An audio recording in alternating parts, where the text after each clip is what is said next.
Hey guys, heading home from a long day of deer hunting. Wanted to make a quick intro video to let you know what you're about to see. It's kind of a hodgepodge of videos I took throughout the night and the day. Had a long day in the woods.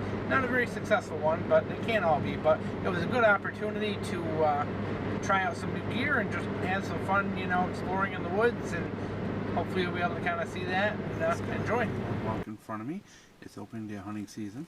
And got my adjust this light here. A little field dressing kit, some extra gloves, hat, all that stuff. Got my gun up there.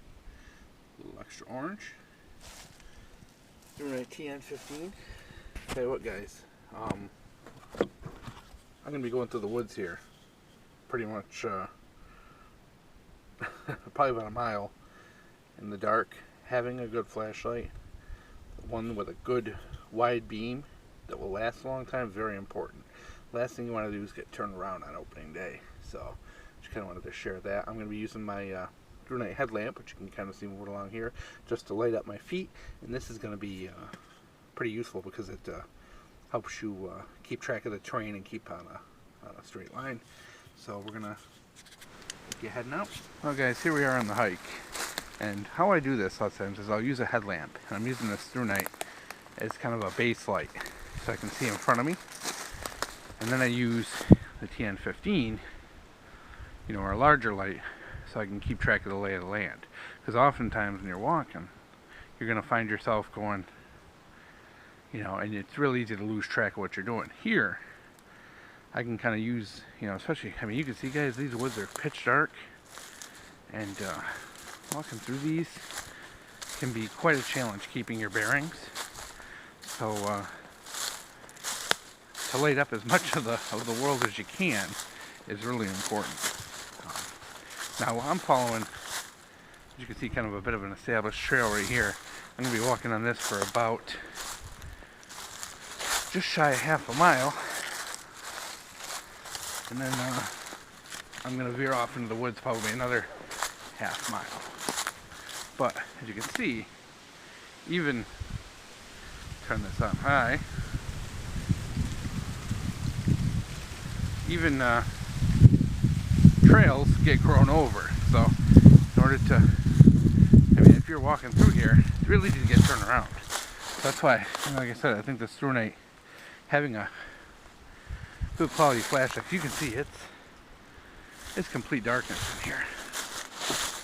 And it will be. It's another probably close to 2 hours to sunrise, so keeping track of a trail, when it's like this, can be a challenge. I've, to be honest, guys, as much as I want to give you a beam comparison, the Thrunite TH10 headlamp, as you can see, very floody, really lights up the area. Now, TN15, and you can see it's a whole different kind of light. So having both is nice, because I can light up the area in front of me with the flood style. I can beam out, and man, I tell you, whoever lit this trail up with these tacks, oh, I could marry them. But there you go, guys. See, kind of a flood style light. And then the TN15, I tell you guys, what a nice night light for the money. Definitely gonna be my go-to hunting light. All right, I'm at my location. Got my little chair. Savage. Still hunting with the Axis. It's sub MOA with that Winchester PowerPoint. Got my little kit. And what I'm gonna do from here, because I'm in kind of a interesting spot. Hunting in the Northeast is very different from what you're going to do out west. Here, your shots are typically 50, 75, 100 yards, especially when you're in this brushy kind of areas. What I like and what I'm most successful with is I'm up on the top of a hill and I've got some good downward shots, 50, 75 yards, some longer shots which are probably about 100 yards. But the beauty of this is because there is so much hunting pressure here in New York, once the bullets start flying, I've got some really, really super thick pine in there. And what'll happen is this whole valley down here is super thick, and it runs along this ridgeline of a hill. And what'll often happen, and what I tend to see, is once the bullets start flying, the deer who are in the lower areas, you know, or even up on this big ridge somewhere, will make their way into this really thick stuff to bed down. And so what I like to do is kind of hang out here by it in the morning and catch them coming from their feeding places to bed down in the pines here. So I tend to see more bucks, because bucks do like this really thick stuff. So I think it's a good thing. Then pretty much I'll sit here for like the first hour, and then what'll happen is depending on the traffic and how the deer are moving, I may go a little bit further. I got another hunting spot set up, maybe like 500 yards this way. It's kind of more of an open area, and after sun comes up, I might go that way, because that spot has it basically, this valley and this valley kind of meet up down there and create this big wide basin, and it lets me take some long shots. So it's pretty chilly. It's about like 30 degrees. It's pretty thick down there too, so I'm kind of like a funnel. You know, the deer tend to use this. I've been in here in the winter, and the deer tend to use this as like a highway. So I'm hoping to catch some bucks running through this really thick stuff here and have a good day. So I'll check in a little bit later, probably closer to sunset. But okay guys, it's morning. I'm trying to be real quiet here. Hopefully you can hear me. Trying to whisper. We're only a couple minutes into the season. We are just chilling out right now in my little chair. Just as you can see, I wanted to give you a kind of lay of the land. Have a nice 500-yard shot or so along that ridge line down there. It's kind of a nice little funnel where I tend to see a lot of bucks.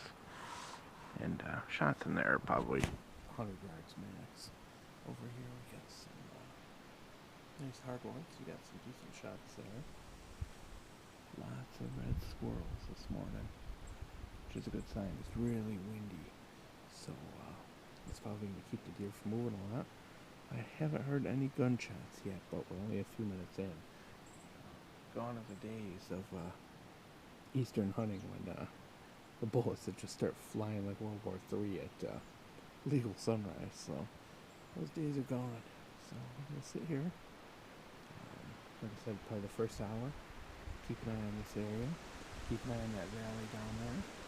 And hopefully I'll see something moving. And once people get shooting, it'll get the deer stirred up. And hopefully we'll have something good to report. How rare is it that you get to see me? Well, we're just doing a little walking to my next location. Trying to be as quiet as possible. And we're gonna check back in a little bit once we get there. See, it's pretty easy going now that the sun's up. But not too bad. Real quick, I want to go over my kind of my hunting getup. I've been using one of these shoulder style bags for a while. I find they're a little better than backpacks. They're easier to take on and off. I'm pretty mobile while I'm out here, so I like something that's nice and easy. It's got a little side clip on the shoulder holes or strap, so I can just plop it down whenever I need to, or if I get stuck on something. Unlike a backpack, if I'm going through some thick brush, you know, it can be a real pain. I bring the Savage Access in 30-06 with some Winchester 150 grain power points. It's very accurate in this gun, sub MOA. The scope is kind of a no-name Bass Pro Shop scope, 4x14, 4.5x14, pretty decent for the money. It was like 100 and something bucks. I bring the SD 40 VE for a sidearm. I like the 40 just in case, you know, bears sometimes make it into this area. I'm up in the Tug Hill area of New York. Occasionally bears make it here, so I do want something with a little more pop than the 9mm. And the Thrunite TN15. New this year, but nice to have a quality flashlight for a change. Usually I'm walking in here with garbage and you know, I'm really glad I've decided to take the step this year and upgrade to quality. You know, I have a nice rifle, I got a nice sidearm, nice little backpack, nice gear, nice boots. You know, flashlight's important.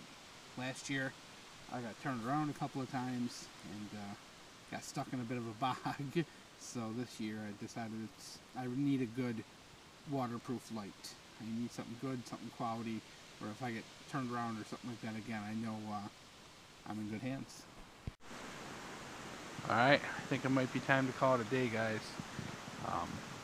The wind's pretty calm right now, but we've been getting some pretty strong, you know, 20, 25 mile an hour gusts through here. And it's to the point now where pretty much there's no birds out, there's no squirrels out, nothing's moving at all, and really it's, you know, as much as I hate to ever leave a day early, it's, you know, it's pretty obvious nothing's going to happen today. The deer have bed down, they really rely on their sense of smell, and when you get days like this, when you just got this really, really gusty wind, you know, and it's going from really calm to really gusty, the deer just don't move. You see we've got a big gust coming in now.